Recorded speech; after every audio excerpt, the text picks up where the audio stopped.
Good evening, and welcome back to Drift Through History. Most of the stories we tell here are long ones. Empires that rise over generations, dynasties that build slowly across centuries, civilizations whose character takes shape across hundreds of years of accumulated decision and accident.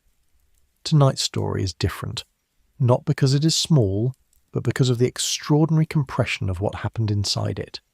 The man we're talking about tonight took power over a Roman Empire that was fractured into three pieces, that had spent the previous 50 years dissolving under pressures that had convinced most of the people living through it that the Roman world was finished, that the 500 years of the most successful political project in the Western world's history had simply run out. In 5 years, he put it back together. He defeated or neutralized every major enemy on every frontier simultaneously. He reunified the empire that nearly every informed observer of his time had written off as permanently broken. He reformed the currency, rebuilt the walls of Rome, restored the frontier defences, and reorganized the religious life of the empire in ways that would influence the trajectory of Western religion for the next 2 centuries. Then he was murdered by his own officers before he could go any further. His name was Lucius Domitius Aurelianus. He was a man of peasant origin from the Danube frontier who became the greatest soldier of the 3rd century and one of the most consequential emperors in Rome's history, and he did it all in 5 years. Before we settle in properly, take a moment to like the video and subscribe if this is genuinely what you come here for, and I always mean that. It makes a real difference. And as always, I would love to know where in the world you are listening from tonight. Drop your city and your local time in the comments below. The image of this story settling over different time zones at the same moment, some of you just ending your day and some of you deep in a sleepless night, is one I find quietly wonderful. Now dim the lights if you haven't already. Let the room go soft. Maybe pull the blanket a little closer, and let us go back, all the way back to the middle of the 3rd century, when the Roman world had been on fire for 50 years, and nobody could quite agree whether anyone was still capable of putting it out. To understand what Aurelian accomplished, you first have to understand how bad things had gotten, and the story of how bad things had gotten is one of the most genuinely alarming sequences in ancient history. The Roman Empire of the 2nd century, the empire of Trajan and Hadrian and Marcus Aurelius, is the Rome that posterity has tended to remember most fondly, and with some reason. It was the largest and most stable political organisation the Western world had ever produced. Its borders ran from Scotland to the Euphrates, from the Rhine and Danube to the Sahara. A single currency moved goods from Britain to Mesopotamia. A single legal system administered justice from the Atlantic coast to the borders of Persia. A road network of such quality that significant sections of it survived in daily use into the medieval period, connected every provincial capital to Rome itself. Gibbon, reflecting on it in the 18th century, called the period of the Antonine emperors from roughly 96 to 180 CE, the period in which the condition of the human race was most happy and prosperous, which is the kind of statement that invites historical argument but captures something real about the impression the period makes. Then Marcus Aurelius died in 180 CE, and the long deterioration began. Not immediately. The process was not a single catastrophic break but a gradual erosion, accelerating over the course of the 3rd century into something that genuinely threatened the existence of the Roman state as a coherent entity. The crisis of the 3rd century, as historians call the period between roughly 235 and 284 CE, was the product of several mutually reinforcing pressures that combined into a crisis greater than the sum of its parts. The first pressure was external. The neighbours of the Roman Empire were not the same neighbours they had been in the 1st and 2nd centuries. On the Rhine-Danube frontier, the Germanic peoples, the Goths, the Alemanni, the Franks, the Vandals, had been consolidating and organising across the 2nd century into larger and more politically coherent groupings than the loose tribal confederacies Rome had dealt with previously. These were not the same barbarians who had faced Julius Caesar or Augustus. They had been watching Rome for 200 years. They understood Roman military organisation in ways that earlier generations had not. They had absorbed Roman equipment, Roman tactical ideas, and sometimes Roman veterans into their own military establishments. They were formidable opponents in ways that the Roman strategic establishment was consistently slow to recognise and reckon with. On the eastern frontier, the old Parthian Empire, the enemy that Rome had been fighting on and off for 3 centuries without conclusive result, had been replaced in 224 CE by a new Persian dynasty, the Sassanids, who were more aggressive, better organised, and more ideologically motivated than the Parthians had been.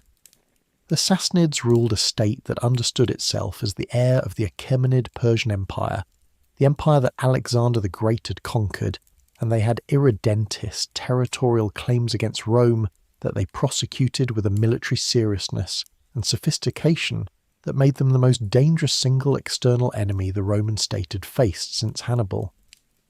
The second pressure was military-political. The army that defended the empire's frontiers had become, over the course of the 2nd century and into the 3rd, increasingly the primary source of political power in the Roman state. The legal principle that an emperor required senatorial approval and a degree of popular legitimacy had been eroding since the Julio-Claudians. By the 3rd century it had largely ceased to function in practice. An emperor was the man the army proclaimed, and the army's proclamations had the quality of market forces. They went wherever they saw advantage and recognised no particular obligation of consistency or long-term loyalty.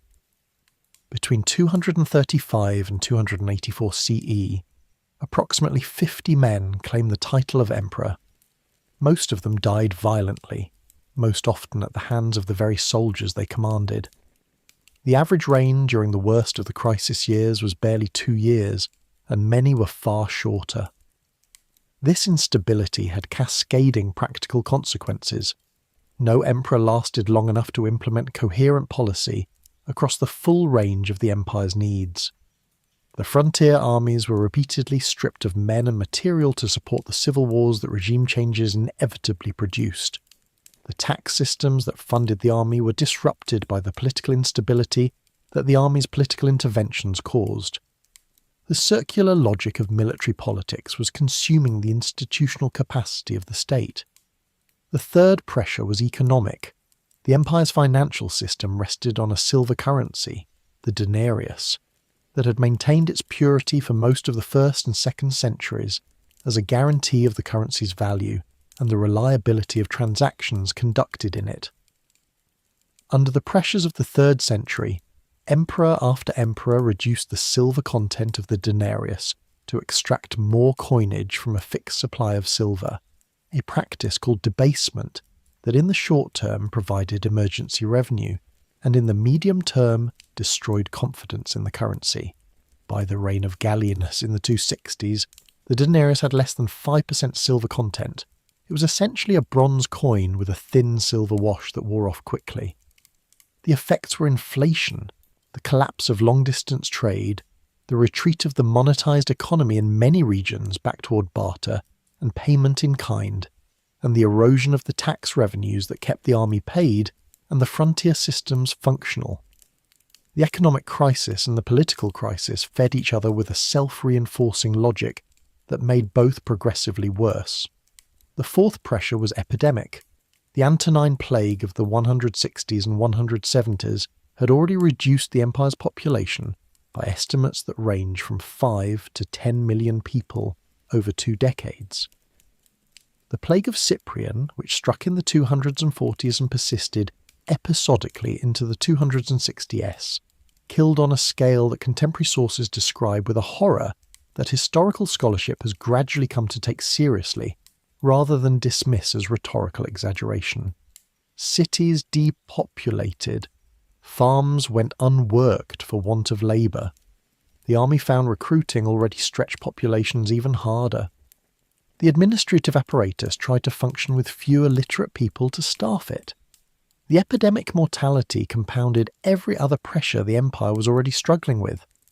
By the early 260s, the consequences of these accumulated pressures had produced an outcome that would have seemed impossible to an observer of the Antonine period. The Roman Empire had effectively split into three separate entities. In the west, a general named Postumus had established what historians call the Gallic Empire, a breakaway state comprising Gaul, Britain, Spain, and parts of Germany, which under Postumus and his successors maintained its own emperors, its own senate, its own mint, and its own frontier defence for over a decade. It was not, strictly speaking, a separatist state in the sense of wanting permanent independence from Rome. It was a regional response to the failure of the central government to defend the western provinces against Germanic raids, a practical arrangement by which the Western military command took on its own political legitimacy to do what needed to be done without waiting for instructions from a central government too distracted by its own survival to provide them. In the east, the kingdom of Palmyra, a prosperous desert trading city in what is now Syria, whose Queen Zenobia served as regent for her young son Vabalathus after the death of her husband Odenathus in 268, had been steadily expanding its control over the eastern Roman provinces, including Egypt, the most economically important province in the empire. Zenobia was not content with the role of Roman vassal or ally. She was constructing an eastern empire of her own, claiming Roman imperial titles for her son and herself, and organising a court and military establishment of genuinely imperial ambitions. The central Roman Empire, squeezed between the Gallic breakaway in the west and the Palmyrene expansion in the east, controlled the Balkans, Italy, North Africa below the Palmyrene zone, and whatever parts of the eastern frontier the Palmyrenes had not claimed. It was fighting a two-front internal war while simultaneously dealing with the Alemanni on the Danube and the Goths on the lower Danube, and it was doing all of this with an economy so damaged that paying the army in sound currency had become essentially impossible. This was the situation when Aurelian came to power in 270. Who was Aurelian before he became emperor? The sources for his life before his accession are thin. The same problem that afflicts most of the soldier emperors of the 3rd century, men who rose from obscurity to power through military performance, rather than through the aristocratic and senatorial networks that generated detailed documentation. The Historia Augusta, the late antique collection of imperial biographies that is the main source for many of these reigns, is notoriously unreliable in its detail. It invents documents, fabricates speeches, and confuses chronology in ways that make specific claims require careful corroboration from other sources. What can be said with reasonable confidence is the following. Aurelian was born around 214 or 215 CE, probably in the region of Messia or Dacia along the Danube frontier, the provinces that modern Bulgaria and Romania now occupy. His family was of humble origin, his father either a tenant farmer or a small freeholder, and there is a tradition that his mother was a priestess of the sun god Sol Invictus, though this may be pious invention constructed after the fact to connect the emperor to the divine patron he would later promote so aggressively. He entered the army young, which for a man of his background and period was the most reliable path to advancement, and he rose through the ranks on the basis of military ability that evidently made an impression on those above him at every stage. The sources are consistent in describing him as a man of extraordinary physical ability and endurance, tall, powerfully built, capable of sustained effort in conditions that exhausted other men, and of a personal manner that combined absolute command authority with an austere simplicity in his own living arrangements that his troops found authentic rather than theatrical. He commanded cavalry, which in the 3rd century Roman army was becoming increasingly important relative to the heavy infantry that had been the traditional core of Roman military power. The Sassanid Persians and the Gothic confederacies both fielded cavalry that was a genuine tactical challenge for traditional Roman legionary formations, and the Roman military response across the 3rd century was to develop its own heavy cavalry, the cataphracts, heavily armoured horsemen on heavily armoured horses, capable of the kind of shock action that Gothic and Persian cavalry could deliver, and to use Dalmatian and Moorish light cavalry for screening and pursuit. Aurelian's command experience was in this evolving cavalry arm, and the tactical approach he would use in his campaigns as emperor reflected that experience. Aggressive, fast-moving, dependent on cavalry for decision-forcing action rather than on the grinding attritional infantry engagements of the earlier imperial period. He was serving under the Emperor Gallienus when Gallienus was murdered in 268, and he was present at the elevation of Claudius II Gothicus, the emperor who won the decisive victory over the Goths at the Battle of Nisus in 268 or 269 that gave him his epithet. Claudius died of plague in 270, leaving no clear successor, and the army on the Danube elevated Aurelian. He was approximately 55 years old. He had, as far as we can tell, never held a primarily political office, had never navigated the complex world of senatorial politics or court intrigue, and had spent his entire adult life as a soldier on the most contested and dangerous frontier of the empire. He was now responsible for an empire that had been disintegrating for 50 years. What he did with that responsibility across the next 5 years is the substance of tonight's story. Before we follow Aurelian into his campaigns, it is worth pausing on the instrument he had to work with and the world those campaigns moved through. Because the Roman army of the 200s and 70s was a substantially different institution from the army of Trajan or Marcus Aurelius, and the Roman provinces it was defending were a substantially different world from the prosperous, networked, administratively coherent empire of the 2nd century.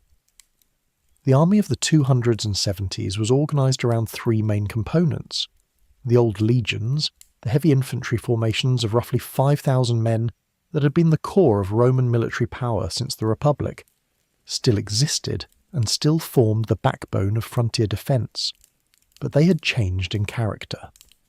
The legions of the 3rd century were increasingly recruited from the provinces they were stationed in, rather than from Italy and the more Romanised western provinces that had supplied them in the 1st and 2nd centuries. Danubian recruits, Anatolians, Africans, men from the Rhine provinces and the Levant. The 3rd century army was a genuinely multi-ethnic force in ways that the early imperial army had not been, and this had implications for both its cohesion and its cultural character. The heavy cavalry, the cataphracts, and the lighter Dalmatian and Moorish horse had grown in importance as the tactical demands of the frontier changed, and a new mobile reserve force, the comitatenses, was developing in embryonic form around the emperor's immediate military entourage, a strategic reserve that could be directed toward whatever threat was most urgent, rather than being tied to fixed frontier positions. Aurelian inherited this evolving institutional structure and used it with the operational flexibility that his career as a cavalry commander had taught him. The provinces that army defended were visibly changed by the crisis decades. The great cities of the empire, Antioch, Alexandria, Carthage, the cities of Asia Minor, the Rhineland and Danubian towns, had all contracted behind new walls or were in the process of doing so. The elaborate urban life of the 2nd century, with its public baths and amphitheatres and forums and marble temples, was not extinguished, but was operating under strain. The long-distance trade networks that had moved pottery from Gaul to Britain to the Levant, olive oil from Spain to the Rhine frontier, papyrus from Egypt to the administrative offices of every province, had contracted, not broken entirely, but operating at reduced volume along routes that were less secure and more expensive to navigate than they had been in the 2nd century. The monetary chaos had made price stability a memory. Inflation of the kind that followed the debasement of the currency was not the measurable, gradual phenomenon that modern central bank economists discuss in calibrated language, but a chaotic and unpredictable erosion of the purchasing power of the money that farmers and merchants and soldiers held, destabilizing every economic calculation that depended on a reliable relationship between what you held today and what it would buy tomorrow. The peasant populations of the provinces were the people who experienced all of this most directly and most helplessly. The demands of the military on agricultural production were constant. Armies needed food, needed equipment, needed transport animals, needed the labour of men who might otherwise be farming.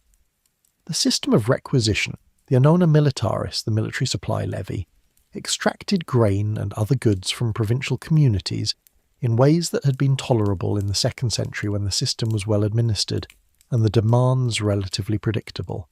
But that had become in the crisis period a source of acute rural distress, as underpaid and underfed soldiers supplemented official supply with unofficial extraction, and as the administrative disruptions of the political instability made the official system unpredictable and unfair in its application.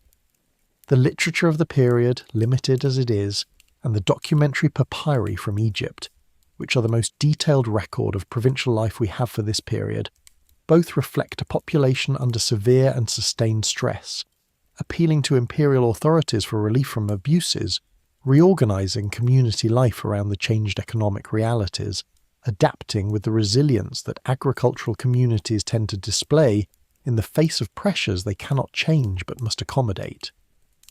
Aurelian's first challenge arrived almost before he had time to establish his authority. The Germanic Juthungi, who had been raiding across the Danube, invaded Italy in 270, a penetration of the empire's heartland that would have been unimaginable in the 1st or 2nd century, and that represented as viscerally as anything could the depth of the security crisis the empire faced. Italy was not a military theatre. It had no significant defensive infrastructure, no stationed legions, no frontier organisation of the kind that kept the Danube and Rhine provinces organised for resistance. It was the home of the senatorial aristocracy, the location of Rome itself, the symbolic centre of everything the empire claimed to be. Barbarians in Italy were not merely a military problem, they were a statement about the empire's fundamental condition. Aurelian moved against the Juthungi with characteristic speed. He caught their return column, laden with Italian plunder and Italian captives, moving back toward the Danube, and fought a series of engagements that resulted in significant victories, but that also at one point included a defeat at Placentia that the sources mention with the understated brevity that indicates genuine embarrassment. The defeat at Placentia was the only significant battlefield reversal of Aurelian's career, and it matters partly because of how Aurelian responded to it, by rallying his forces, reorganising his approach, and pursuing the Juthungi until he caught them again at Fano and destroyed their army. The capacity to absorb a setback without losing operational momentum is one of the most important qualities a military commander can have, and it was apparently characteristic of Aurelian in a way that helped distinguish him from the more brittle commanders the crisis period had produced. He dealt with a subsequent Alemannic invasion of Italy in 271 with the same combination of speed and aggression. The Battle of Pavia was a decisive Roman victory that drove the Alemanni back across the Alps, but the invasion of Italy, the second in 2 years, had made a point that Aurelian understood needed a permanent architectural answer. Rome itself, the city that had not needed defensive walls since the days of the early Republic when the Gauls had sacked it in 390 BCE, and that had grown for 5 centuries in the confidence that the legions on the distant frontiers were its walls, was going to need actual walls, physical ones, stone and mortar. The Aurelian Wall, construction of which began in 271, was one of the largest construction projects in Roman history, and remains one of the most visible physical legacies of the ancient world in modern Rome. The circuit ran for nearly 12 miles around the city, enclosing the 7 hills and the Trans-Tiberem district, the area across the Tiber, within a continuous defensive perimeter of brick-faced concrete approximately 8 metres high, studded with towers spaced at intervals of roughly 30 metres, pierced by fortified gates at the major road junctions, and equipped with a wall walk that allowed defenders to cover the entire circuit. The wall was designed not for the full defensive garrison that ancient city walls typically required. Rome's population of perhaps 1 million people would have needed far more soldiers than the empire could spare to garrison 12 miles of wall, but to be defended by a relatively small force equipped with the artillery that Roman military engineers could mount on the towers and gates. The architectural math was worked out to match available military resources to the defensive requirement. It was practical, not theatrical. The wall was not completed during Aurelian's lifetime. It was finished and extended by his successors over the decades following his death. But the project was his initiation and his conception.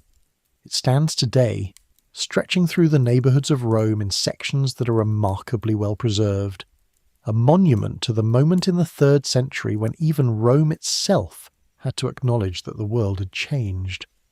The medieval papacy maintained and modified it. The Renaissance added elements. Cars park along its base.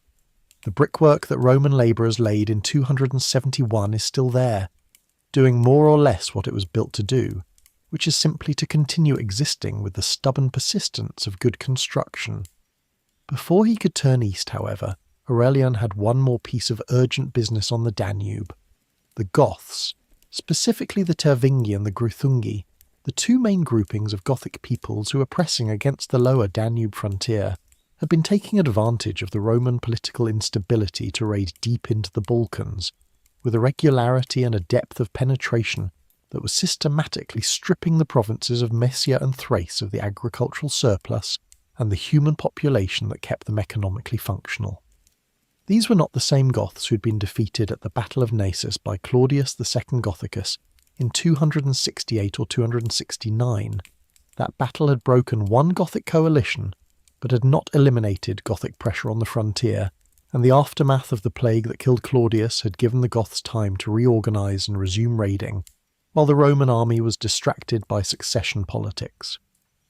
Aurelian's Danubian campaigns of 270 and 271, conducted more or less simultaneously with the Italian defence against the Juthungi and Alemanni, which gives you some sense of the simultaneous demands he was managing, produced a series of victories that pushed the Goths back across the river and stabilised the lower Danube in ways that would hold with the maintenance of regular garrison forces for the better part of a decade. The battles themselves are not well documented in the sources. The ancient historians who covered Aurelian's reign were more interested in the spectacular Eastern campaign and the triumph in Rome than in the hard, grinding work of Danubian frontier defence. But the outcomes are clear from the subsequent history.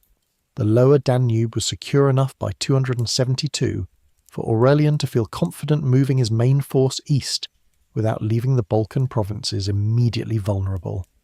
The decision to abandon the province of Dacia, the territory north of the Danube corresponding roughly to modern Romania, which Trajan had conquered in the 100s and which the empire had held with considerable effort ever since, was one of Aurelian's most consequential and most debated choices. Dacia was expensive to defend. It sat north of the Danube, separated from the main body of the empire by the river, difficult to supply and reinforce, and increasingly difficult to hold against Gothic pressure from multiple directions. The population was substantial, and the gold and silver mines of the Carpathian region had historically been among the province's primary values to Rome. Aurelian made the calculation that the military and administrative cost of continuing to hold Dacia exceeded the value of what was being held, and he organised a systematic withdrawal, relocating the military garrisons and as much of the civilian population as could be moved to new settlements south of the Danube in Moesia, where they were established in a renamed province that the administrative documents called Dacia Aureliana, to preserve the continuity of the provincial name and the associated institutional arrangements. The withdrawal from Dacia was presented in official Roman ideology not as a retreat but as a reorganisation. The emperor was not abandoning Roman territory, but consolidating the frontier to a more defensible line, a formulation that had the considerable advantage of being operationally accurate even if it was also politically convenient. The Danube, once Dacia was relinquished, was the frontier, and a river is a better frontier than an exposed salient of territory north of the river that requires constant patrolling and reinforcement. The decision demonstrated the same strategic pragmatism that characterised Aurelian's approach throughout his reign, a willingness to sacrifice what could not be effectively defended in order to concentrate resources on what could be, without the ideological rigidity that would have insisted on holding Dacia for its symbolic value, regardless of its strategic cost. With Italy stabilised and the immediate Germanic threat pushed back, Aurelian turned east. The decision to deal with Palmyra before the Gallic Empire, when he could presumably have gone west first, was a strategic choice whose logic becomes clear when you understand the relative urgency of the two situations. Zenobia's Palmyra had by 270 and 271 extended its control across Egypt, Syria, much of Asia Minor, and the eastern frontier zones. Egypt was the most economically critical province in the empire. Its grain fed much of the Mediterranean world, and its tax revenues were a significant fraction of the imperial budget. Asia Minor was the most heavily urbanized and economically productive region outside Italy itself. Allowing Palmyra to consolidate these gains while Aurelian dealt with the western breakaway would be handing the richest half of the empire to a hostile power that had made clear its intention to rule, rather than merely administer it on Rome's behalf. The Gallic Empire was a defensive arrangement that largely continued to defend the western frontier. Palmyra was an active expansion of a rival state. The eastern problem was more urgent. Palmyra itself deserves some attention before we discuss its queen, because the city was one of the genuinely extraordinary places in the ancient world, and the context it provided shaped Zenobia's ambitions as surely as her personal qualities did. It sat at the centre of one of the most valuable trade routes in the ancient world, the desert caravan route connecting the Mediterranean coast at Antioch and Emesa to the Euphrates crossing at Dura Europos, and thence to Mesopotamia, Persia, and the eastern trade networks that brought silk, spices, and luxury goods from India and China to the Roman world. The city had grown rich on the fees and services generated by that trade, and its wealth was expressed in the remarkable colonnaded streets, temples, and public buildings whose ruins still stand in the Syrian desert. Rose-gold limestone columns rising from the sand in a silhouette that has become one of the iconic images of the ancient world. The great colonnade, running for over a mile through the city's centre, was flanked by hundreds of columns topped with brackets that had once supported statues of the city's leading families, a three-dimensional who's who of Palmyrene civic life, carved in stone and placed at eye height where every passerby could see and recognise them. The Palmyrene ruling class was cosmopolitan in precisely the way that a city at the intersection of three major cultural zones tends to produce. They were Roman citizens and held Roman offices. They were also heirs to the Aramaic-speaking Semitic culture of the Syrian interior, and maintained their own religious and cultural traditions alongside the Roman ones. And they operated in continuous commercial contact with the Persian world to the east, which meant Persian cultural influences were present in Palmyrene art, religion, and elite practice in ways that Romans found exotic and occasionally suspicious. Odaenathus, Zenobia's husband, had navigated all of these identities simultaneously with considerable political skill, presenting himself to Rome as a loyal ally who would defend the eastern frontier, to the Palmyrene elite as their champion against both Roman overreach and Persian aggression, and to the broader Syrian population as a ruler whose military effectiveness justified his authority. Zenobia herself is one of the most remarkable figures of the ancient world, and the sources, which reflect the fascination of ancient and later writers with the idea of a powerful woman ruling a major state, give her an unusually full portrait, though one that requires the standard cautions about the ideological distortions that always attend the documentation of exceptional women, by men who found their exceptionality simultaneously admirable and troubling. She was described as beautiful but not vain about it, as personally austere in her habits, as capable of riding and marching with her troops in ways that recalled the Hellenistic queens of Egypt and Syria, who were her explicit political models. She was culturally sophisticated in the specific way that Palmyra's position at the intersection of Roman, Persian, and Arab cultural traditions had made possible. She spoke Egyptian, Aramaic, Greek, and reportedly Latin, and her court was a centre of intellectual and philosophical activity that attracted scholars and thinkers from across the eastern Mediterranean. The philosopher Longinus served as her advisor and intellectual companion, which gives you a sense of the level at which the Palmyrene court was operating. Her husband Odaenathus had been a Rome-aligned ruler who had provided genuine military service against the Persians, at a moment when the Roman Emperor Valerian was a Persian prisoner. Valerian had been captured by the Sassanid king Shapur I in 260, the most humiliating event in Roman history since the Teutoburg Forest.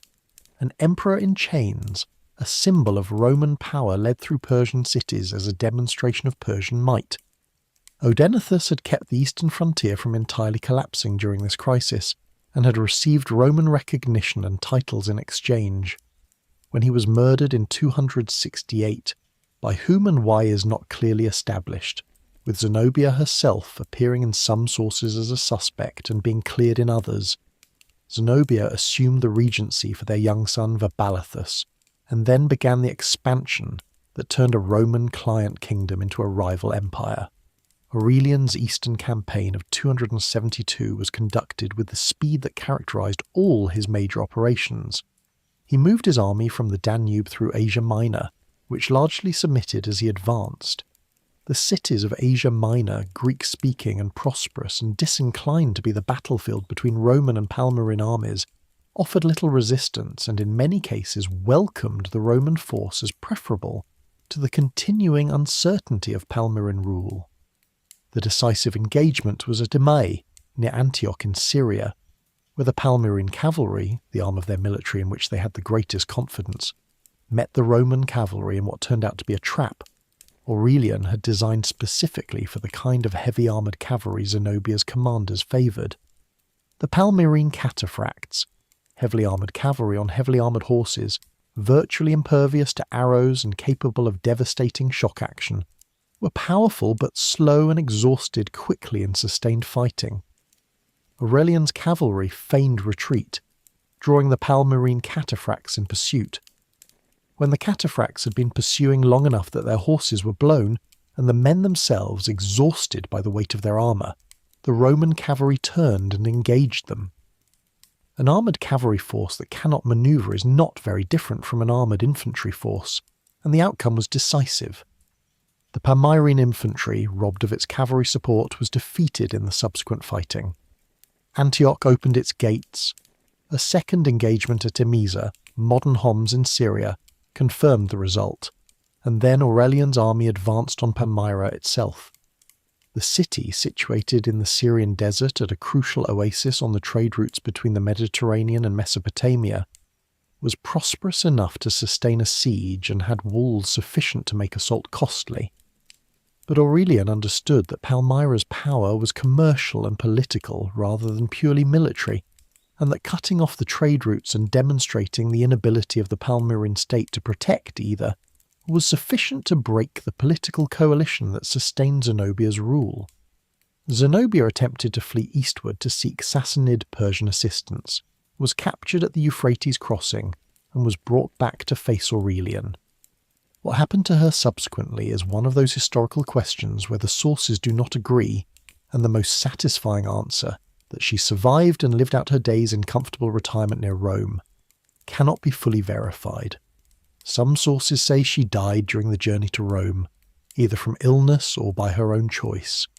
Others say she was paraded in Aurelian's triumph in Rome in 274, weighed down with golden chains so heavy she could barely walk, and then released to live as a Roman matron in a villa near Tivoli, where she married a Roman senator and spent the remainder of her life hosting philosophical conversations and being regarded by the Roman world with something between admiration and the comfortable condescension with which former enemies are treated once they are no longer dangerous.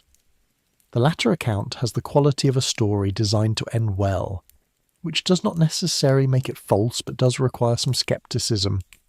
Longinus, her philosophical advisor, who had apparently encouraged her to resist Aurelian's demands rather than negotiate, was executed.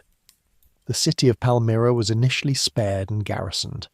Then, after a subsequent revolt, while Aurelian was dealing with the Gallic Empire, sacked with a thoroughness that it never fully recovered from.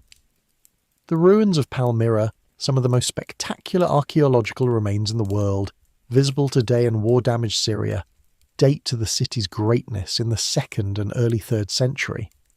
The Palmyra of the post-Aurelian period was a shadow. To understand what Aurelian was reclaiming in the West, It helps to understand what the Gallic Empire had actually been across its decade of existence. Postumus, who had established it in 260 by killing the son of the Emperor Gallienus and having himself acclaimed emperor by the Rhine armies, was not a rebel in the conventional sense. He had no apparent ambitions to march on Rome or to replace Gallienus as emperor of the whole empire.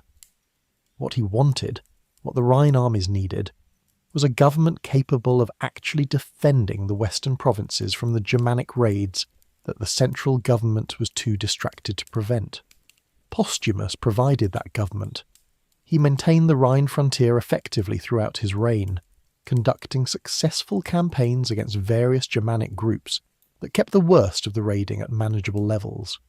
His court at Augusta Treverorum, modern Trier in Germany, which would become one of the most important cities of the later Roman Empire, maintained the full apparatus of Roman imperial government, a senate, consuls, mint, administrative machinery. The Gallic Empire issued coins of notably higher silver content than the debased denarii of the Central Empire, a monetary discipline that reflected both better fiscal management and the confidence that a government capable of maintaining frontier security could inspire in economic actors. Postumus was murdered in 269 by his own troops, characteristically of the period, after he refused to allow them to sack a city they had just captured, a display of disciplinary principle that cost him his life. His successors were less capable, and the last of them, Tetricus, who had been governor of Aquitaine before his elevation to the throne in 271, was a man of the administrative rather than the military type. He appears to have found the demands of his position genuinely burdensome, and some sources suggest that he was in communication with Aurelian before the final campaign began, the two men reaching a private understanding about the terms on which the Gallic Empire would be wound down. Whether this is true, or whether Tetricus's rapid submission to Aurelian at the Campus Catalonicus is being explained by the later tradition in terms that make it more honourable than a simple defeat, is difficult to determine.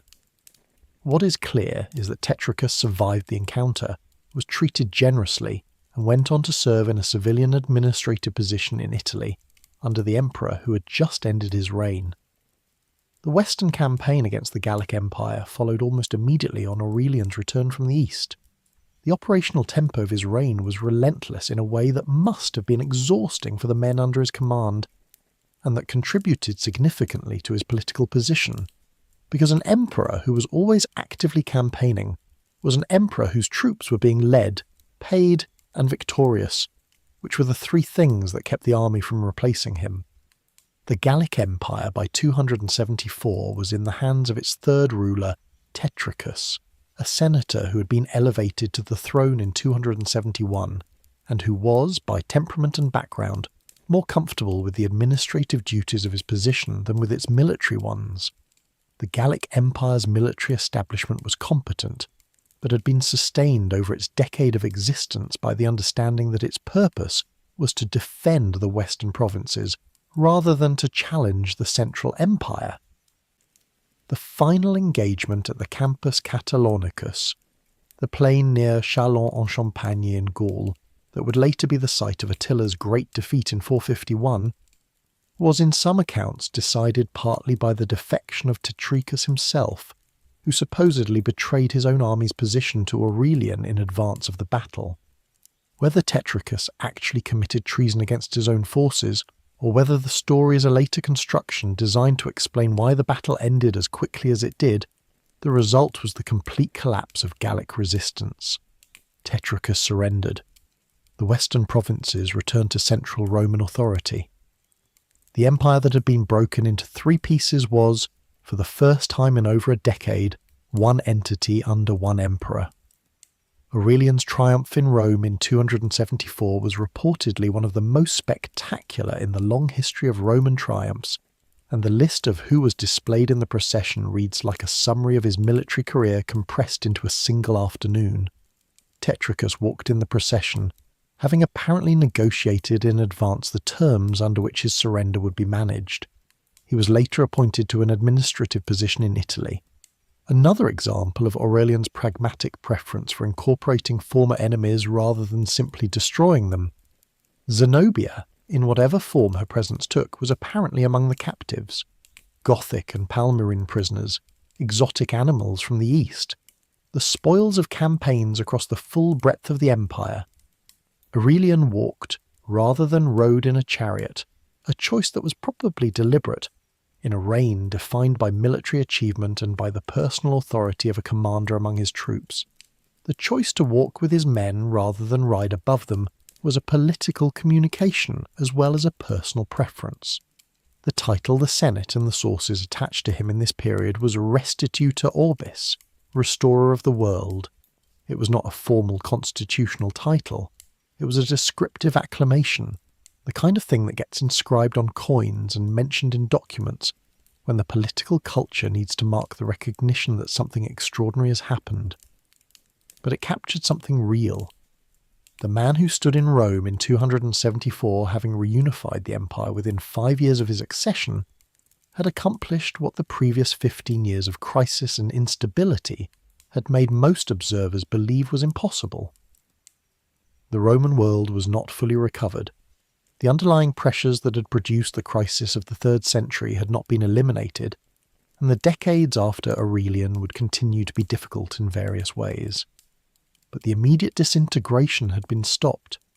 The centrifugal forces that had been tearing the empire apart had been reversed. The empire existed again as a functional political unit, and that was not nothing. That was, by the standards of what the 3rd century had offered, very nearly everything. Aurelian's military campaigns were the most visible part of his reign, but they were not the whole of it. The same 5 years that contained the Gothic campaigns, the Italian defence, the defeat of Palmyra, and the reunification of the Gallic Empire also contained a series of domestic reforms that addressed the structural problems that had made the crisis possible in the first place. These reforms are less dramatic than the campaigns and have received proportionally less attention in the historical tradition, which prefers battles to economic policy, but they were arguably as important to the long-term recovery of the empire as the military victories. The currency reform of 274 was among the most ambitious monetary interventions in the history of the ancient world. The denarius, as we have noted, had been debased to near worthlessness over the course of the 3rd century. Aurelian introduced a new silver coin, the nummus, with a guaranteed silver content significantly higher than the degraded denarius, approximately 5% silver, which sounds low by modern standards, but represented a substantial improvement over what had been circulating, and, critically, was marked with a stamp guaranteeing its silver content so that users could identify it with confidence. The reform was also accompanied by measures to standardise and regulate the mint operations across the empire, which had proliferated and diverged in ways that made the currency further unreliable. The control of the mints had both fiscal and political significance. Mint workers who had been producing debased coins for their own profit. The sources refer to a mint workers' revolt in Rome that Aurelian suppressed, apparently at significant cost in lives, which suggests the scale of the corruption involved, were brought under tighter central supervision. The currency reform alone could not immediately heal all the damage that decades of debasement had done to the Roman economy. Monetary credibility, once lost, takes time to rebuild regardless of what the new coins are made of. But it established a foundation on which subsequent reforms could build, and the trajectory it set toward more reliable coinage was a trajectory that Diocletian and Constantine would follow and extend in the generations after Aurelian.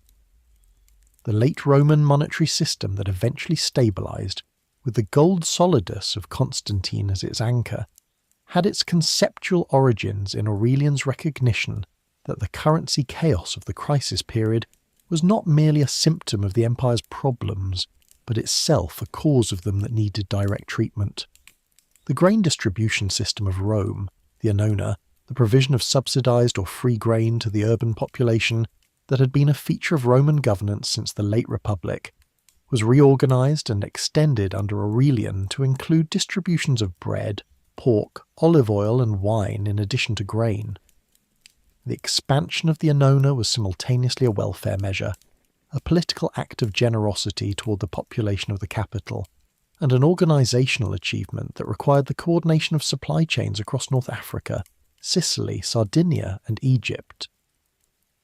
The logistics of feeding a city of nearly 1 million people from provincial grain supplies required exactly the kind of centralised administrative control that the instability of the preceding decades had disrupted, and Aurelian's ability to restore and extend it was a demonstration that the imperial administrative machine was functioning again in ways it had not been for a generation.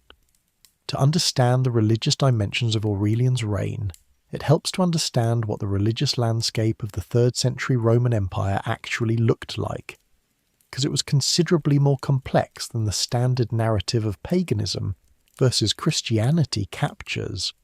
The Roman religious world was extraordinarily syncretic.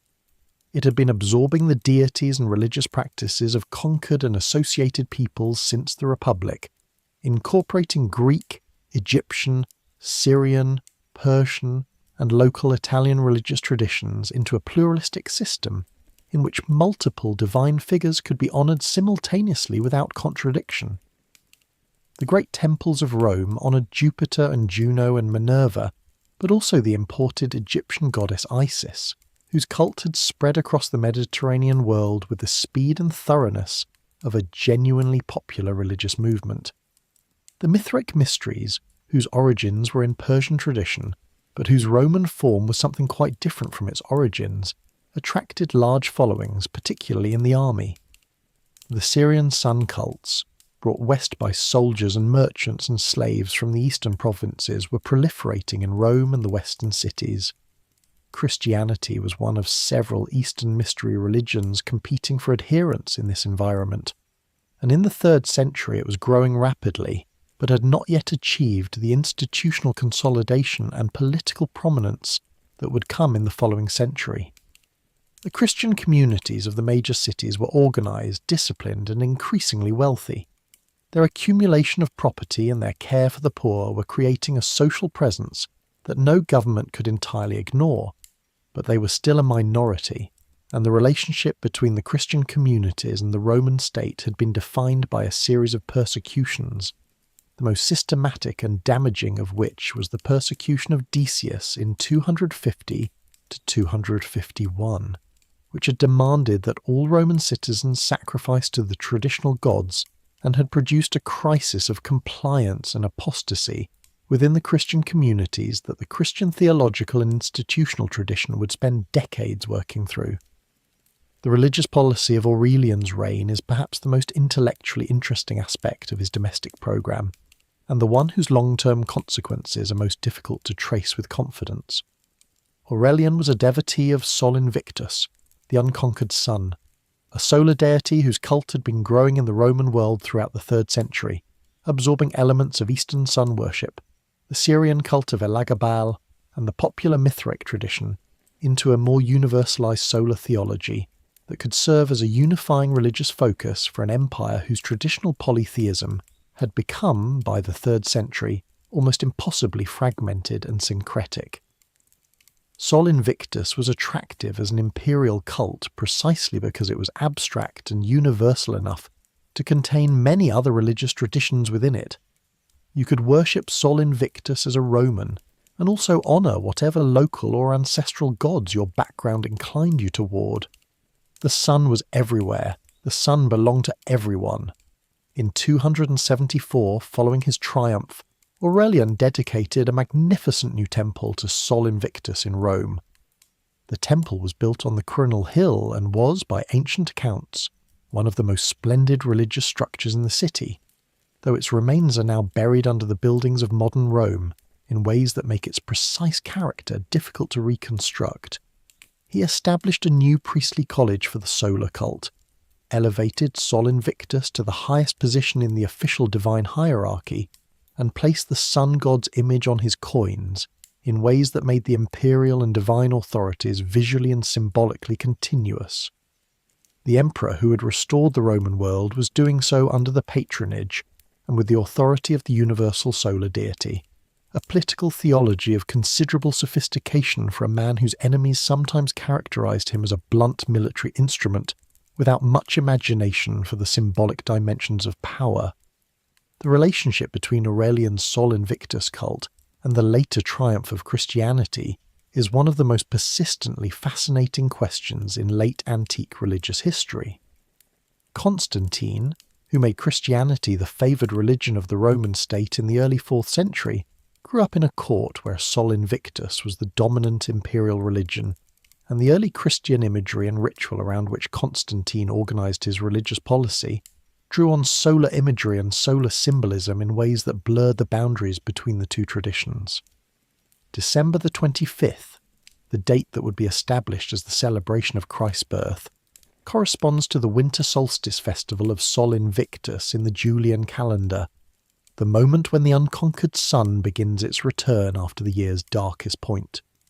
The image of Christ as the light of the world, the sun of righteousness, the divine light dispelling darkness, runs through early Christian literature and iconography in ways that connect to the solar theology Aurelian had promoted. None of this means that Aurelian intended Christianity's eventual success, or that Sol Invictus was merely a transitional form. It means that the religious landscape Aurelian helped shape provided some of the symbolic and institutional vocabulary that later religious developments would draw on, which is how religious history tends to work, not by clean breaks, but by gradual reconfigurations of existing elements into new patterns. One thing Aurelian did not do, significantly, was persist with the Christian persecutions that some of his predecessors had attempted. He made no systematic effort to suppress Christianity, despite the fact that the Christian communities of the empire were growing throughout the 3rd century and were increasingly visible as a social and institutional presence. He was asked at one point to adjudicate a dispute within the Christian church at Antioch, a dispute about whether a bishop who had been deposed on theological grounds should be required to vacate the church building he occupied, and he ruled in favour of the bishop who was recognised by the churches of Rome and Alexandria, a pragmatic administrative decision that treated the Christian institutional network as a recognised entity within the empire's social order. It was not a gesture of religious sympathy. It was the action of an emperor who understood that the Christian communities were a social reality that needed to be managed rather than suppressed, and who was disinclined to expend political capital on religious persecution when he had so many other demands on his attention. The Roman triumph that Aurelian celebrated in 274 was not merely a military parade. It was the most elaborate public ritual that Roman political culture possessed, and its meaning in the context of the 3rd century carried a weight that the same ritual had not had for decades. The triumph was the ceremony by which a victorious general, and by the imperial period, exclusively the emperor or someone acting in his name, formally re-entered the city of Rome after a military victory, processing from the Campus Martius through the city's major streets to the Temple of Jupiter Capitolinus on the Capitoline Hill. The route took the triumphal procession through the heart of the city, through the Forum, past the major temples, through neighbourhoods dense with the population of the most important city in the Western world. It was a public spectacle on the largest scale the ancient world could produce, combining military display, religious ceremony, civic celebration, and political communication in a single extended performance. The significance of the 274 triumph was that it was the first full triumph celebrated in Rome for years. The political instability of the crisis period had not produced the kind of clear-cut, empire-wide victories that the tradition required. Claudius II had won the Battle of Naissus but had died before any triumph could be organised. The various soldier emperors of the preceding decades had fought their wars and died their violent deaths without the institutional continuity that a triumph required. Aurelian's triumph was, in a sense, the celebration that the Roman political culture had been waiting for, a demonstration that the system still worked, that enemies could still be defeated, that Roman armies could still march in victory through the streets of the city that the system existed to protect. The city those armies marched through in 274 was a Rome that had changed significantly from the Rome of Trajan or Hadrian. The population was probably smaller than the million plus of the early 2nd century. The plagues and the economic disruptions of the crisis years had taken their toll. The great building programs of the High Imperial period had not been continued. There had been neither the money nor the political stability to sustain the ambitious civic construction that the Flavian and Antonine emperors had maintained. Some of the city's monuments showed the signs of deferred maintenance that always appear when institutional attention and institutional money are directed elsewhere. And yet Rome was still Rome, the largest, richest, most architecturally overwhelming city in the Western world, a place whose scale and complexity and accumulated cultural density had no parallel west of Alexandria and Constantinople. The man who walked in triumph through it in 274 was walking through the symbol of what he had restored, and the city's population, which had survived the crisis years in various states of anxiety about what the political instability and the barbarian invasions of Italy meant for their safety, received him with what the sources describe as genuine enthusiasm. The administrative reorganization that accompanied Aurelian's military and monetary reforms was less dramatic but equally significant for the empire's long-term functioning.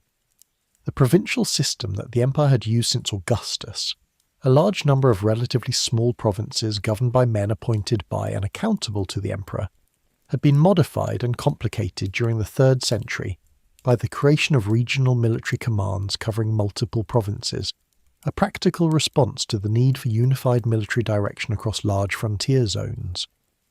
Aurelian worked within this evolving system, using military commanders of demonstrated ability as regional authorities in ways that distributed imperial power more effectively than any single emperor could manage directly, while retaining the personal command authority that had made his campaigns possible. The senatorial class, which under the early empire had provided most of the senior military officers, as well as the provincial governors, had been progressively displaced from military command throughout the 3rd century, as the crisis revealed the limitations of officers whose primary qualification was aristocratic birth rather than professional military experience. Gallienus had formalized this displacement by reserving the senior military commands for men of equestrian rank, the middle tier of the Roman social hierarchy, below the senators but above the ordinary free population, who had risen through the army rather than through the aristocratic cursus honorum. Aurelian continued this policy, not from ideological hostility to the Senate, but from the practical recognition that the empire's survival required commanders who could fight, and the ability to fight was more reliably found in men who had spent their careers doing it than in men who had spent their careers in administrative and ceremonial roles. The Senate retained its prestige and its administrative functions and its social dominance. It simply no longer dominated the military chain of command. The relationship between Aurelian and the Senate was tense but functional. He needed the Senate's administrative capacity and its legitimating role. The Senate needed the emperor's military protection and the political order that his authority maintained. They were useful to each other in the way that parties who need each other and distrust each other can be. Carefully, at arm's length, with each side alert to the balance of advantage and disinclined to push the other past the point where cooperation became impossible. Aurelian was not apparently a gracious man in his personal interactions with the senatorial aristocracy. The sources describe him as blunt, impatient with pretension, and capable of a cutting directness that the refined political culture of the Senate found uncomfortable. He was also, whatever his personal manner, aware that destroying the Senate's institutional capacity would damage the administrative infrastructure that governed the provinces, and he was too good an administrator himself to waste a working instrument simply because he found the people operating it irritating. The legal measures attributed to Aurelian's reign, some recorded in the legal codes, others referenced in the narrative sources with varying degrees of specificity, reflect a consistent concern with the practical functioning of justice and administration rather than with legal innovation for its own sake. He was reportedly severe with officials who abused their positions for personal gain, applying to the civilian administration something of the same discipline he applied to his troops. Corruption was treated not as an occupational hazard to be managed, but as a betrayal of function to be punished. Whether this severity was sustained consistently enough to actually reduce corruption rather than merely displace it is difficult to determine from sources that by their nature record dramatic examples rather than systemic trends. But the reputation for strictness was itself a political signal about what the emperor valued and what he was willing to enforce. The treatment of soldiers under Aurelian combined the strictness he applied elsewhere with the recognition that the army was simultaneously his primary political base and the instrument on which everything else depended. The military discipline of the 3rd century had been repeatedly compromised by the political dependency that emperor after emperor had developed on the troops who kept them in power, troops who responded to the knowledge of their political indispensability by making demands, committing abuses against civilian populations, and testing the limits of their commander's authority with a regularity that contributed to the general deterioration of social order in the crisis period. Aurelian maintained stricter discipline than most of his immediate predecessors, partly by the force of personal example. He appears to have been genuinely austere in his own habits, and to have despised the softness that comfort and privilege could introduce into a fighting force, and partly by the authority of a commander who had proven his ability so completely that opposition within the ranks was politically dangerous in ways that opposition to a weaker emperor was not. The construction projects of Aurelian's reign extended beyond the great walls of Rome. The Temple of Sol Invictus was the most religiously significant, but there were reconstruction projects in cities and infrastructure across the empire that reflected both the damage the crisis years had done and the deliberate policy of restoration that the new emperor brought to his domestic program. Roads that had deteriorated for want of maintenance were repaired. The Roman road network was not a monument to past achievement, but a functional military and commercial infrastructure that required continuous maintenance to remain serviceable, and the neglect of the crisis years had been substantial. City fortifications across the empire were either newly built or upgraded, drawing on the same logic as the Aurelian Wall in Rome. The old assumption that the legions on the frontiers would keep enemies far from the cities of the interior had been proven wrong, and a defensive in-depth approach that could absorb a breakthrough, rather than relying on stopping every incursion at the frontier, was the more realistic strategic model. The building of city walls across the Roman provinces in the late 3rd and early 4th centuries is one of the most visible archaeological signatures of the crisis period and its aftermath. City after city from Britain to North Africa to the eastern frontier enclosed itself behind new or rebuilt walls in these decades. The walls were not expressions of defeatism, they were expressions of strategic realism, an acknowledgement that the world was more dangerous than it had been, and that the appropriate response to a more dangerous world was to prepare for the dangers rather than to pretend they did not exist. Aurelian's own walls in Rome were the most spectacular expression of this practical wisdom, but they were part of a broader pattern of which he was both the initiator and the most prominent example. The Roman Empire that Aurelian ruled was not just a political and military entity, it was a civilization with a specific and deeply rooted self-understanding, a sense of what Rome was, what being Roman meant, and what obligation the Roman state had to the people living within it. The crisis of the 3rd century had damaged that self-understanding as surely as it had damaged the currency and the frontier. The image of a Roman emperor as a prisoner of Persia, Valerian, held captive in the east, displayed as a trophy by Shapur I on the carved reliefs at Nakshi Rostam near Persepolis, an image that Sassanid propaganda deployed with deliberate and sophisticated effectiveness, was not merely a military humiliation. It was a statement about the Roman claim to world historical significance. The Romans had always told themselves that they ruled the world by virtue, by the combination of martial courage, civic discipline, and divine favour that distinguished them from the peoples they governed.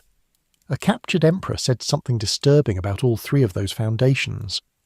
The response to this ideological wound was complex and varied across the crisis period, producing a literature of anxiety and reassertion that the surviving texts reflect imperfectly but unmistakably. The Christian writers of the period, Cyprian of Carthage in the 250s, Arnobius and Lactantius in the early 4th century, interpreted the crisis as divine judgment on a pagan civilization that had refused to acknowledge the true God. The traditional Roman intellectual tradition, represented by men like the historian Dexippus, an Athenian who wrote detailed accounts of the 3rd century invasions and whose fragments have only recently been substantially augmented by newly discovered papyri, frame the crisis in terms of the classical historical traditions of courage and decline, using the Athenian resistance to Persian invasion as a model for understanding Roman resistance to Germanic pressure. The Neoplatonist philosophy that was flourishing in exactly these decades, Plotinus teaching in Rome in the 200s and 60s, his student Porphyry elaborating the tradition further, provided a different response, turning attention away from the political world and toward the interior life as the true locus of human meaning and value in a world where the political order had become unreliable. Aurelian's own response to the ideological crisis was the promotion of Sol Invictus, which offered a different kind of reassertion. The claim that the Roman emperor and the Roman state operated under the patronage of the highest divine authority, the sun that stood above all other gods, universal and unconquerable. An empire that worshipped the unconquered sun was making a theological statement about the nature of its own authority, not contingent on military success that could be reversed, but grounded in a cosmic order that transcended any particular battle or any particular political arrangement. Whether Aurelian himself found this comforting, or whether it was primarily a political calculation, is impossible to know. Probably it was both, as most sincere religious commitments in figures of power tend to be.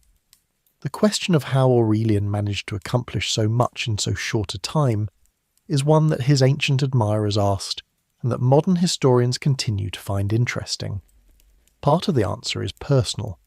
He was a man of exceptional energy and ability, operating at the absolute limit of what human endurance could provide, and the combination of those qualities with the particular demands of his moment produced results that a less able man in the same position could not have achieved. The logistical underpinning of his campaigns deserves some attention, because the speed with which he moved across the empire was not merely a function of his personal energy, but of the infrastructure that the empire had built, and that, even in the damaged state of the 200s and 70s, remained the most sophisticated transportation and supply network in the ancient world. The Roman road system, roughly 75,000 miles of paved road at its greatest extent, connecting every major city in the empire to every other through a hierarchical network of primary and secondary routes, was the physical foundation on which everything else rested. A Roman army on the march covered roughly 15 to 20 miles a day on good road in favourable conditions, a rate that sounds modest by modern standards, but that was exceptional by the standards of pre-modern military logistics, and that was sustained over months. Because the road network allowed predictable resupply at the mansions, the way stations spaced at roughly 1 day's march along the major routes, and the Horea, the imperial granaries that stored the grain surpluses of productive provinces against the military consumption requirements that campaigns inevitably created. Moving an army from the Danube to Syria and back, as Aurelian did in 271 to 272, was a logistical operation of considerable complexity that required advanced planning, the coordination of supply depots at key points along the route, the management of the army's animals, the horses and oxen and mules that pulled the artillery, the supply wagons, the medical equipment, and the maintenance of sufficient march discipline to prevent the kind of straggling and foraging that could strip the countryside and alienate the populations whose support the campaign required. Aurelian's military record suggests that he was as capable an administrator of these details as he was a tactical commander, which is not always the case. Many military geniuses are tactically brilliant and logistically negligent, a combination that produces spectacular victories followed by catastrophic supply failures. Aurelian appears to have understood that in a war being fought across the width of the empire, with no possibility of resting and resupplying at a single fixed base, the logistics were as important as the battles. the delegated command structure that allowed him to manage simultaneous threats on multiple frontiers was another key element of his operational success. While Aurelian himself was dealing with the Palmyrene situation in the east, other commanders were maintaining the Danubian frontier against Gothic pressure and managing the Italian defence against Germanic raiding. The coordination required ensuring that the delegated commanders had sufficient resources to hold their positions without being strong enough to constitute independent political threats, was itself a demonstration of the administrative intelligence that complemented his military abilities.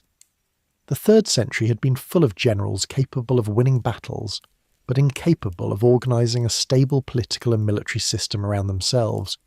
Aurelian was the rare combination, the tactical commander and the institutional organiser in the same person, which is what the particular demands of his moment required. Part of the answer is institutional. The Roman military machine, for all the damage the crisis years had done to it, was still the most professional and logistically sophisticated fighting force in the Western world, and in the hands of a commander who knew how to use it properly, it could still project power across continental distances with a speed and effectiveness that no contemporary rival could match. And part of the answer is circumstantial. The breakaway entities he faced, both Palmyra and the Gallic Empire, were politically fragile in ways that their military strength concealed. They were states held together by the personal authority of their rulers and by the immediate practical argument that they were providing security that the Central Empire was not. When the Central Empire demonstrated that it could provide that security after all, the political rationale for the breakaway entities dissolved with remarkable speed. There is also the question of what Aurelian did not do, what pressures he declined to engage with while he was concentrating on the ones he prioritised. He did not attempt to solve the Sassanid-Persian problem during his reign, despite the fact that the Sassanids had been a consistent threat along the eastern frontier and had achieved the most spectacular single success against Rome in the century by capturing the Emperor Valerian in 260. He managed the Persian relationship through diplomacy and the implicit threat of military action rather than by campaign, which was pragmatically sound given the simultaneous demands of the Palmyrene crisis and the Western reunification, but which left the Persian frontier as a problem that his successors would have to address. He did not fully resolve the internal political instability of the army, which remained capable of producing the kind of conspiracy that eventually killed him. He stabilised the currency without fully reforming the tax and financial systems that had driven the debasement in the first place. He built the walls of Rome without addressing the broader question of how to fund the frontier defence that would make those walls last resort rather than primary defence. These were not failures of vision. Aurelian clearly understood all of these problems, but the limitations of what 5 years and the resources of a recovering empire allowed. The manner of Aurelian's death, when it came in 275, was in some ways the most characteristic thing about the 3rd century. A military emperor killed by the men who served him. He was preparing for a campaign against Persia, the great unfinished business of his reign, and the confrontation that might have consolidated his achievements as thoroughly as Alexander had consolidated his own. The conspiracy that killed him was organised, the sources suggest, by Eros, his secretary, a freedman who managed his correspondence and who, according to the main account of the assassination, had been falsely placed on a list of men scheduled for execution by Aurelian for unrelated disciplinary reasons, and who forged a document making it appear that a group of senior officers was also on the list, prompting those officers to kill the emperor before he could kill them.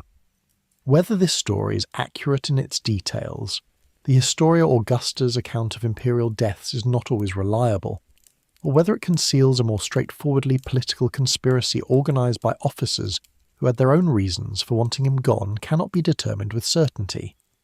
What can be determined is that Aurelian was killed in Thrace in September 275 on the road to Persia before the campaign could begin. The aftermath was remarkable in its own way. The army, apparently genuinely shocked by what had happened and uncertain about how to proceed, did not immediately elevate another soldier emperor from its own ranks. Instead, in an episode that has no close parallel in the history of the 3rd century, It referred the choice of emperor to the Senate in Rome. The Senate, equally uncertain, referred it back to the army. The exchange of deferential letters went on for several months before the Senate finally elevated an elderly senator named Tacitus to the throne. Tacitus died within months. His successor Florianus was killed by his own troops after a few months more. Then Probus, another capable soldier emperor in the Aurelian mould, took the throne and continued the work of consolidation that Aurelian had begun, completing what his predecessor had left unfinished and demonstrating by his own subsequent career that the pattern Aurelian had established, military competence applied to the systematic recovery of Roman power, was not an accident of individual genius, but a reproducible approach. The memory that the ancient world preserved of Aurelian is itself revealing. The Senate, which had good reason to be ambivalent about a man who had found them politically useful, but personally irritating, and who had never pretended otherwise, voted him divine honours after his death. The formal deification that the Roman tradition reserved for emperors whose memory was respected and whose political continuation served the interests of the living. Aurelius Victor, the 4th century historian who wrote brief biographies of the emperors, called him one of the best of princes. The author of the Historia Augusta, writing later and with the narrative flourish that characterises that unreliable but entertaining source, attributed to him a letter he supposedly wrote to the Senate in which he apologised for his personal harshness while defending the necessity of his actions, a document whose authenticity cannot be established, but whose content reflects what the tradition remembered about how he wanted to be understood. He wanted to be understood as necessary. He was. The ancient world, for all its preference for the more gracious modes of imperial self-presentation, was capable of honouring the man who did the necessary thing when the gracious thing was unavailable. Diocletian, who completed the institutional revolution that Aurelian had begun, apparently spoke of him with respect. He understood what Aurelian had accomplished and built on it, with the deliberateness of a man who recognised a foundation when he saw one. Constantine, whose reign represented the final stabilisation of the imperial system that Aurelian had helped rescue, never specifically invoked Aurelian as a model, but the solar imagery that Aurelian had established as the dominant language of imperial religious expression was the same imagery that Constantine initially used before the transition to Christian symbolism became ideologically useful to him. The inheritance was real, even when the attribution was absent. The historical reputation of Aurelian has oscillated across the centuries in ways that reflect as much about the preoccupations of the historians assessing him as about the man himself. Late antique writers who remembered the crisis of the 3rd century and the relief of its resolution were effusive in his praise. Gibbon, who found the soldier emperors of the 3rd century bracing after the decadence he attributed to the Antonines, gave him a largely admiring account while noting the severity and occasionally the brutality that the ancient sources recorded alongside the achievements. Modern historians have generally been generous. The scholarly consensus is that Aurelian was genuinely extraordinary, that his 5-year reign represents one of the most remarkable demonstrations of individual will and military genius in ancient history, and that the reunification of the empire was an achievement that shaped the subsequent history of the Roman world in ways whose consequences extended centuries beyond his death. The question of whether what he did was ultimately good, in the sense of whether a reunified Roman Empire was better for the people living in it than the fragmented arrangements that might have evolved if the breakaway entities had been allowed to continue, is one of those genuinely open historical questions where honest historians can disagree. The Gallic Empire had been providing effective frontier defence at relatively modest cost to the populations of Western Europe. A Palmyra that had continued as an independent power in the East might have provided an interesting alternative to the eventual trajectory of the Roman-Persian confrontation. The reunified empire that Aurelian left behind was still the empire of the 3rd century, with all the structural problems of the 3rd century, and those problems would continue to generate crises across the following century, until Diocletian's more thorough reforms addressed them more systematically. But these are the speculations of historians working at comfortable retrospective distance. The people living in the Roman world of the 200s and 70s experienced the reunification as precisely what Aurelian's coins declared it: a restoration. Something that had been broken was whole again. Something that had been given up for lost had been recovered, and the person responsible for that recovery was a Danubian peasant's son who had spent his life as a soldier and who turned out, at the moment of maximum need, to be exactly what the Roman world required. The arc of Roman history from Aurelian to Diocletian to Constantine is one of the most important and most compressed periods of political and institutional transformation in ancient history, and Aurelian's place in it deserves some careful attention before we arrive at the physical legacy. He is frequently treated as a transitional figure, the man who bridged the gap between the chaos of the crisis period and the stability of the Diocletianic reorganization. And this is not wrong, but it risks understating the degree to which what he accomplished was not merely transitional, but substantive in its own right. Probus, who ruled from 276 to 282, continued the military consolidation Aurelian had begun. He secured the Rhine frontier more thoroughly than any emperor since Marcus Aurelius, settled large numbers of Germanic peoples within the frontier provinces as agricultural labourers and potential recruits, a policy of controlled demographic incorporation that would become increasingly important to the late Roman military, and maintained the administrative improvements that Aurelian had introduced.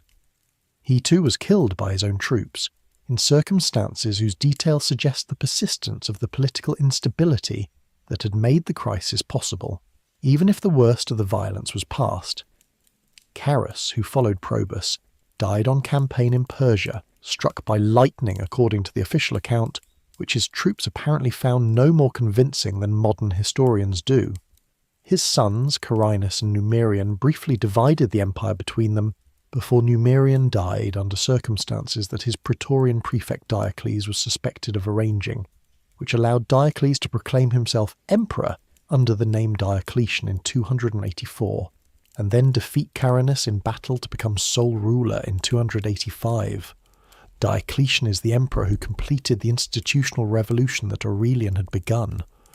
His reorganization of the empire, the tetrarchy that divided imperial authority among 4 rulers, the comprehensive revision of the provincial system that dramatically increased the number of provinces, and the corresponding administrative apparatus, the massive military expansion, and the tax reforms that funded it, the price edict of 301 that attempted to regulate inflation across the empire with a comprehensiveness that had no precedent in Roman history, represents the most thoroughgoing reinvention of the Roman state since Augustus, and all of it built on the foundation that Aurelian had established: the military reunification of the empire, the restoration of central authority over the mint and the currency, the precedent of an emperor who took seriously the administrative dimensions of his role and not merely the military ones.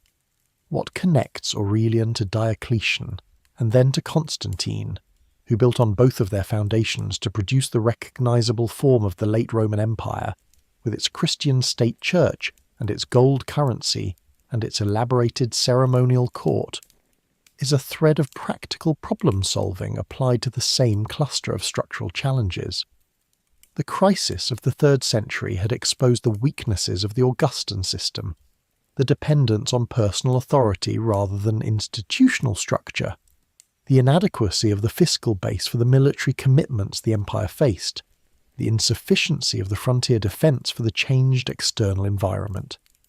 Each of these men addressed a different piece of that structural problem, and the cumulative result was a Roman Empire that survived, transformed almost beyond recognition from its early imperial form, for another century and a half in the West, and for over a millennium in the East.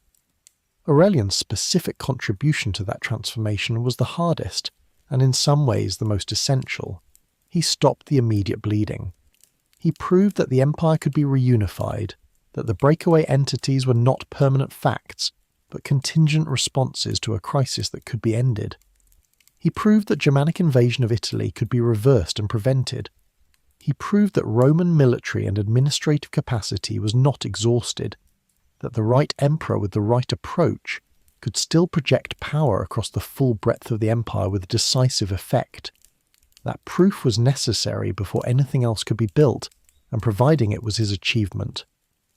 The physical legacy of Aurelian in Rome itself is simultaneously overwhelming and invisible. The walls are there, 12 miles of ancient brick running through the modern city, visible from the train windows as you approach Termini station, rising behind apartment blocks in the Pineto district, flanking the Via Appia Nuova near the Porta San Sebastiano, still performing the function of city boundary, even as the city has grown to render the distinction between inside and outside the walls meaningless in every practical sense.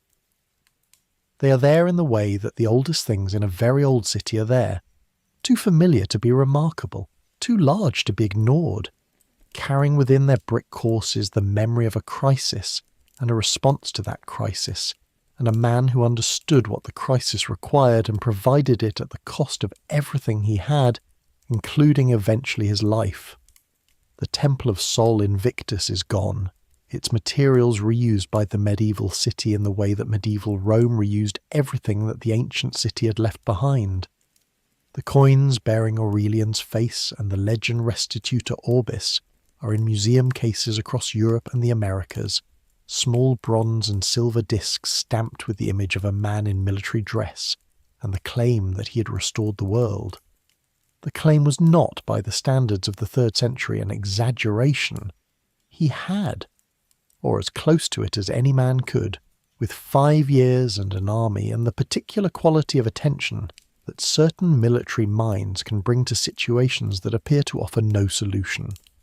One of the most revealing things about any Roman emperor is what he put on his coins, because the coinage was the primary medium through which the emperor's image, titles, and ideological claims reached every part of the empire in a form that every literate and semi-literate person could see and handle daily.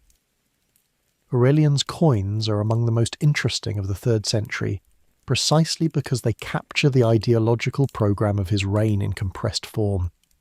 The legend Restituta Orbis, restorer of the world, appears on coins from 272 onward, after the Palmyrene campaign. Earlier coins bear the legend Restituta Orientis, restorer of the East, which was a more modest claim precisely calibrated to the moment. After the Palmyrene victory, the East had been restored. After the Western reunification, the world itself. The Sol Invictus imagery, the radiate crown, the image of the sun god on the reverse, appears with increasing frequency as his reign progresses, connecting the emperor's authority to the divine patron he was promoting, and establishing the visual language that would dominate Roman coinage into the Constantinian period. The coins also reveal, through the careful attention that numismatists have given them, the implementation of the currency reform. Coins from before 274 that bear the reform mark, 21 or Ka, the abbreviated form of the Greek number 21, indicating a silver content of approximately 1 part in 20, can be dated to the reform period with some confidence, giving historians a way to track the implementation of the monetary policy across the empire's mint network. That network itself was reorganized under Aurelian. The proliferation of provincial mints that had partly driven the currency chaos was rationalized, with certain mints closed and others regularized under tighter central supervision. The Antioch mint, the Cyzicus mint, the Milan mint, the Rome mint itself, each was brought under administrative arrangements that made quality control more consistent and fraud more difficult.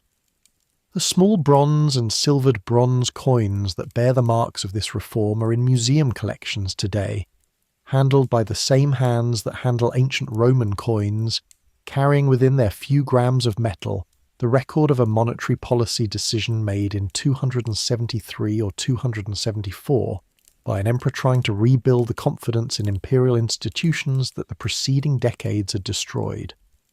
Aurelian's treatment of defeated enemies was consistently more pragmatic than the Roman tradition of triumphalist brutality might have suggested. Tetricus was not killed, but given an administrative position. The populations of the cities of Asia Minor that had submitted peacefully were treated with the consideration that submission deserved.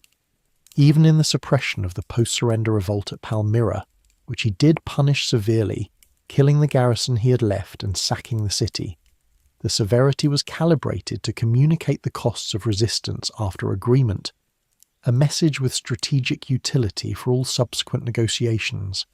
He reserved capital punishment primarily for those whose crimes were clear and whose executions served an example: corrupt officials, soldiers who had committed serious abuses, conspirators against the state.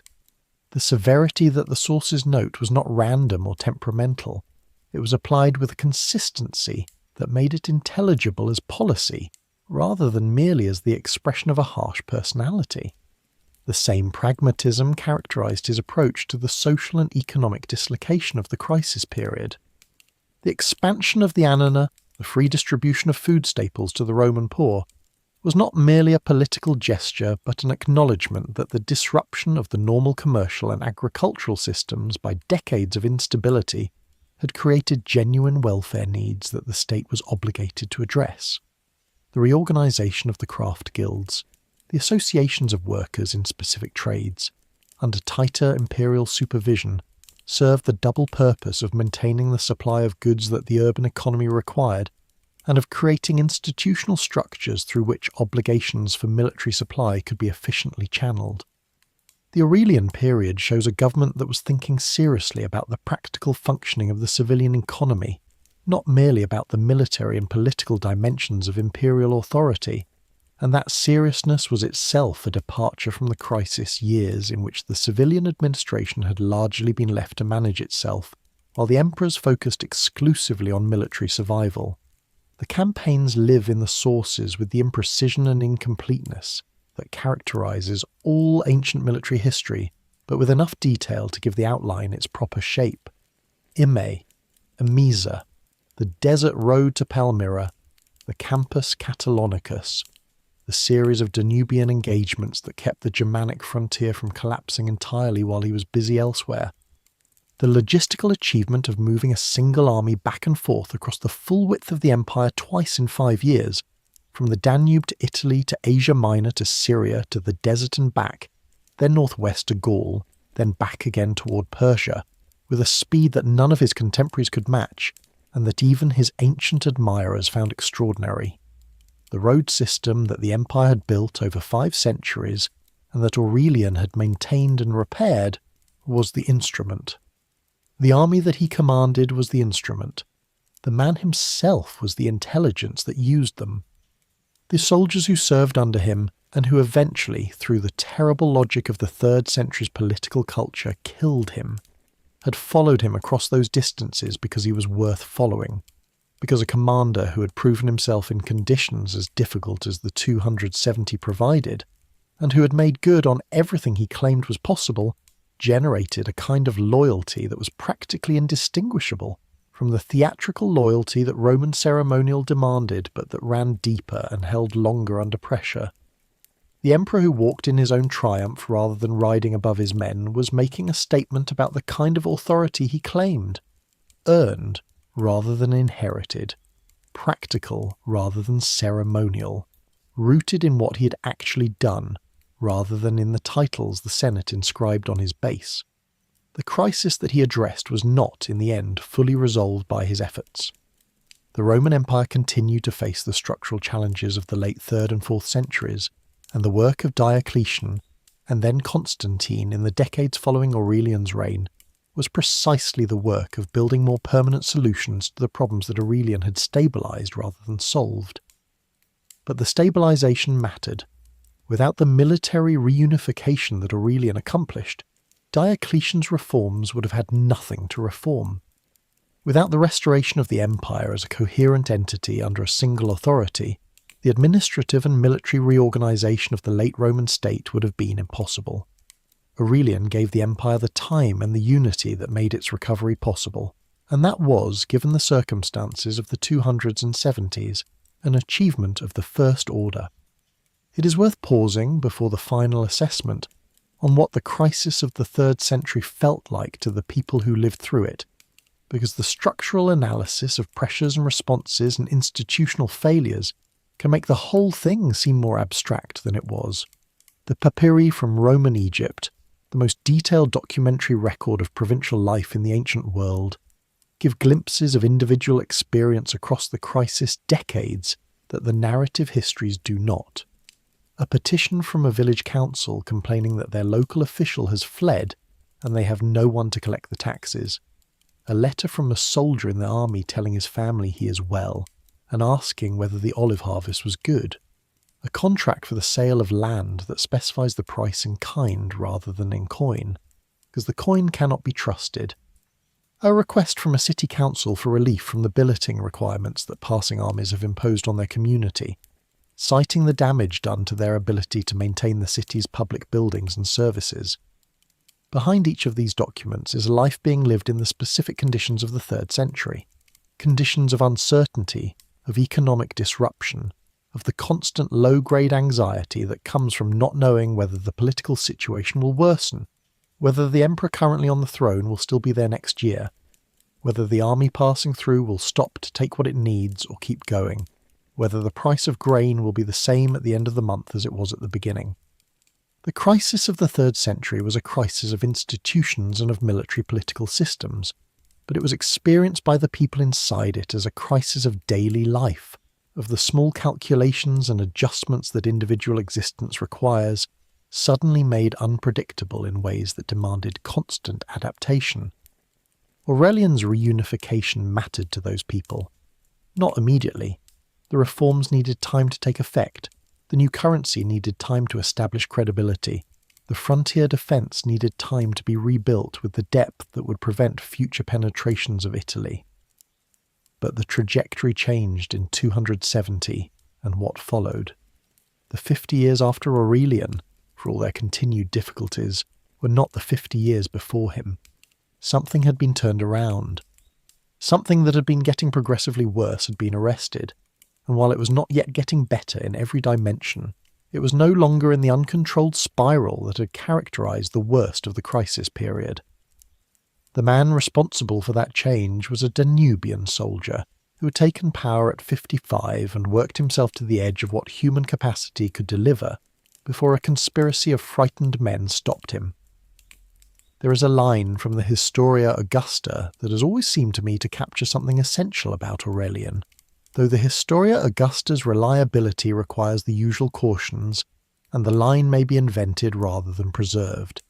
It says, in characterizing him, that he was necessary rather than good, a man whose qualities were suited to a time of emergency rather than a time of peace, whose virtues were the virtues of crisis, and whose limitations were the limitations of a man who had never known anything other than crisis. The characterization has some truth in it. The evidence suggests that Aurelian was genuinely formidable and genuinely difficult, impatient, harsh, capable of violence that his apologists struggled to justify within the narrative of his achievement.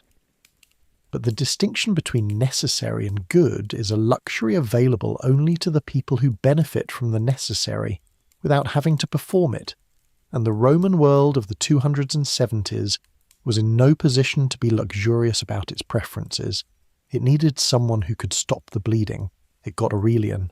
The bleeding stopped. The night has gone quiet now, and the story of the man who saved Rome has reached its end. Or rather, the end that the blade of a conspiracy and the bad luck of a lying secretary gave it, before the campaign to Persia could begin, and before whatever else he might have accomplished could be attempted. 5 years. The Gallic Empire gone. The Palmyrene Empire gone. The Danube frontier stabilized. Italy defended. Rome walled. The currency reformed. The empire reunified. The world restored, as much as any one man in 5 years could restore a world. The walls he built are still standing outside your window, or they would be if you were in Rome tonight, which most of you are not, but they are standing there anyway in the dark and the amber streetlight and the particular silence of a very old city that has survived everything, including the man who built them. The campaigns are finished. The soldiers are sleeping. The emperor who refused to stop moving has at last stopped. Let that settle around you now. The Danubian frontier is quiet tonight. The Syrian desert is cool and vast, and the ruins of Palmyra are silver in the moonlight. The road to Persia is long, and the emperor will not travel it. But the empire is whole, which was the thing that needed to be true, and it is true, and the man who made it true has earned whatever rest the ancient world offers to the men who did what needed to be done. Rest easy.